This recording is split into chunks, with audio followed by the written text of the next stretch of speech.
वह भी कुछ ऐसे ही वर्ण संकरता का शिकार था। न समझ?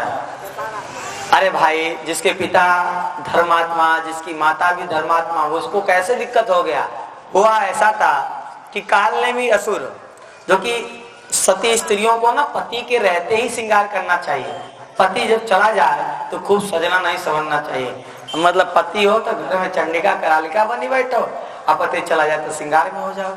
ये बात अच्छी नहीं है। पति के सामने सब सज लो, सवर लो, जितना करना है पति के समक्ष कर लो, यही नियम है। पति के सिवाय अगर स्त्री बहुत सज के अगर बाहर घूम रही है तो ये भी एक बार इनकी माता कंस की सज सवर के बाहर घूम रही थी। असुर का निगाह पड़ा क्योंकि सती धर्म के खिलाफ था। तो देखो, जो गलत करेगा तभी भूत प्रेत असुर इत्यादि तुम पे हावी होंगे। गलत करोगे तो अच्छा करने वाले पे नहीं हावी होते। वो इन पे हावी हो गया, उनके पति का रूप बना के इनके साथ अपने तेज को इनके गर्भ में स्थापित कर दिया। अब वर्ण संकर हो गया कि नहीं? कालनेमी असुर ने अपना ही तेज स्थापित कर दिया। इसीलिए ये जो कंस हुआ महादुष्ट हुआ। क्या हुआ बताओ? उनके पिता भक्त और बेटा दुष्ट। इसका मतलब मैया का गलती है। अगर बेटा वर्ण संकर हो रहा है इसका मतलब माँ का दोष है। पिता का दोष क्या? माँ का दोष से बच्चे वर्ण संकर पैदा होते हैं। तो इनकी माता ने सतीत्व का नियम भंग किया था, इसलिए बालक कालनेमी का प्रकट हुआ। ये बालक इनका उग्रसेन का नहीं था, इसलिए इतना दुष्ट प्रकट हुआ, और कोई कारण नहीं है। अब सोचो कि इतनी छोटी सी बात पे इतना बड़ा कांड हो सकता है, तो आज की कलिकाल तो इससे भी खराब दुर्दशा में जा रहा है। गलत नहीं कर रहे हैं? तो आपके साथ कौन कौन से कांड हो सकते हैं? इसीलिए नियमतः आपको गृहस्थ आश्रम इत्यादि के व्यवहार को समझना चाहिए। हम तो कहेंगे कि गृहस्थ बनने से पहले गृहस्थ बनने की पढ़ाई करा दी जाए, होनी चाहिए। पहले होता था। आज शास्त्रों में गृहस्थ कैसा होता है, गृहस्थ में पति का क्या रोल है, पत्नी का क्या रोल है, बेटों का क्या रोल है, माता पिता का क्या रोल है, अगर जब तक पढ़ के नहीं समझेंगे लोग तब तक कोई अपना रोल सही से नहीं निभा पाएगा। फिर वही होना है जो नहीं होता है। ऐसी ऐसी घटनाएं, गलत गलत गंदी गंदी खबरें छप के आती हैं जो कि समाज को शर्मसार आए दिन कर रही हैं। हमें सामाजिक तौर से नहीं पर ये शास्त्रीय तौर से बता रहे हैं। शास्त्र पढ़ोगे तो ही मनुष्य बन पाओगे, नहीं तो पशु तो तुम बने बनाए प्रगड़ हो। कोई पेट से मनुष्य बन के नहीं आता है, बाहर सीखना पड़ता है। मनुष्य तो है क्या, असली तत्व क्या है भाई? मनुष्य किसे कहते हैं? आगे चले। यहाँ पे देवकी को और वसुदेव को कारागार में डाल ही दिया था। पहला पुत्र हुआ, लेके गए। पहले पुत्र को उसने छोड़ दिया कि नहीं पहले को नहीं मारेंगे, 8वें को मारेंगे। वहां नारद जी पहुंचे क्योंकि देवकी के जो 6 पुत्र हैं इनको पहले से ही अगले जन्म का श्राप प्राप्त है कि तुम प्रकट होते ही मार दिए जाओगे। तो नारद जी ने उसको उकसाया कंस को, और जैसे उकसाया और पहले पुत्र को मारा, फिर दूसरा पुत्र हुआ, फिर तीसरा हुआ, फिर चौथा हुआ। क्रमशः 6 पुत्रों को उसने क्रमशः मार दिया। 7वें के रूप में शेषावतार बलराम जी महाराज भगवान के कृपा पात्र उनके माता के पेट में आए। बहुत आनंद प्राप्त हो रहा था। शेषा अवतार भगवान जैसे ही उनके गर्भ में आए, भगवान ने अपने योग माया को बुलाया और योग माया से कहा, सुनो योग माया, ये जो शेषावतार भगवान हैं इनको तुम रोहिणी जी के गर्भ में स्थापित कर दो, देवकी जी के गर्भ से हटाकर। बोल वृंदावन बिहारी लाल की।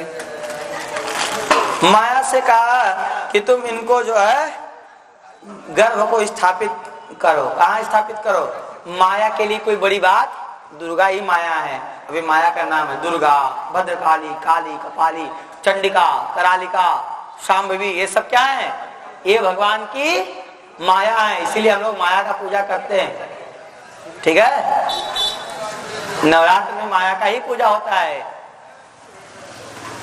या देवी सर्वभूतेषु माया रूपेण संस्थिता।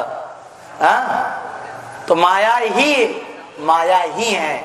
तो यहाँ पे लिखा है गच्छ देवी ब्रजम भद्रे गोप गोभिर लंकृतम रोहिणी वसुदेवस्य भार्यास्ते नंद गोकुले।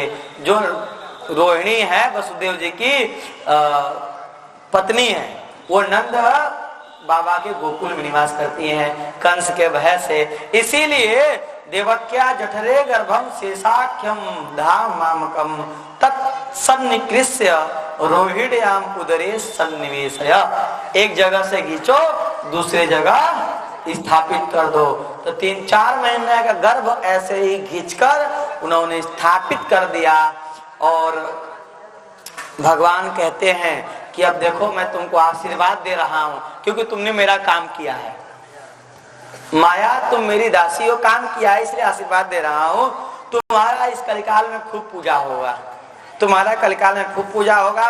तुमको लोग खूब धूप दीप अगरबत्ती नैवेद्य चढ़ाएंगे और तुम पृथ्वी पे अलग अलग नामों से जानी जाओगी। नाम ध्येयानि कुर्वन्ति स्थानानि च नरा भुवि दुर्गेति भद्रकालेति विजया वैष्णवीति च कुमुदा चंडिका कृष्णा माधवी कन्येति च माया नारायणी सानी शारद अंबिकेति च। इतने सब ढेर सारे नामों से शारदा नारायणी माया स्वरूप में कुमुदा चंडिका कृष्णा माधवी वैष्णवी दुर्गा इत्यादि नामों से तुम धरती पे चारों तरफ विख्यात रहोगी और तुम्हें लोग धरती पे पूजेंगे। धूप दीप अगरबत्ती नैवेद्य इत्यादि से तुम्हारा खूब पूजन होगा, अच्छे से अच्छा पूजन होगा और तुम लोगों की कामनाओं को भी पूर्ति करोगी, लोगों की कामनाओं की पूर्ति करोगी। अब मैं बता दूं ये जो मेरे अंश शेष है इनका नाम क्या होगा। गर्भ संकर्षणात्तम वे प्राहु संकर्षणम भुवि। ये जो गर्भ में से खींचा गया है इसीलिए इनको खींचने के कारण संकर्षण हुआ, संकर्षण के कारण इनका नाम ही संकर्षण हो जाएगा। गर्भ संकर्षणात्, गर्भ को खींचने के कारण से इनका नाम क्या हो जाएगा, संकर्षण। बोल संकर्षण भगवान की। रामेति लोक रमणाद बलम बलवद्रुच्छयात। रामेति लोक रमणात मतलब जो लोक में रमण करें उनको राम कहते हैं। ये भी अपने गुणों के कारण लोक में विख्यात होंगे, इसीलिए एक इनका नाम होगा राम। और बल ज्यादा होगा इसलिए एक इनका नाम होगा बल।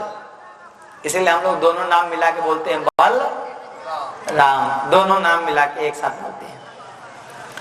बल बलराम जी महाराज की। यहाँ पे भगवान ने माया से बातचीत की है। ये सब बातचीत किसके साथ है भगवान का, माया के साथ। माया ने ठीक वैसा ही कार्य किया और माया ने बता भी दिया कि ये बालक आपके ही पति का है। वो जेल में है, पहले बालक गर्भ में देवकी जी के पला, उसके बाद आपके गर्भ में पलेगा। तब माता को संतुष्ट भी हो गई। सारे ब्रजवासी संतों की बात को मानते हैं। संतों ने भी आके इसको पुष्ट किया अपने अपने बारियों से, क्योंकि नहीं करते इनको ये नहीं पता चलता तो लोक में इनका कितना बुराई होता कि नहीं, कि भाई पति जेल में अपत्नी को गर्भ हो गया।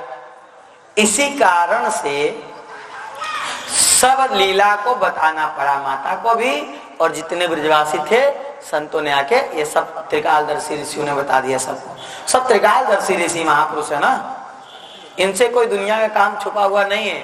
इसीलिए हमारे शास्त्रों में कलिकाल में क्या होगा, अमुक युग में क्या हुआ था, अमुक युग कैसा था, कैसा कैसा व्यवहार था, सब लिख दिया गया है। पर उस पर थोड़ा सनातनियों को विश्वास करना पड़ेगा।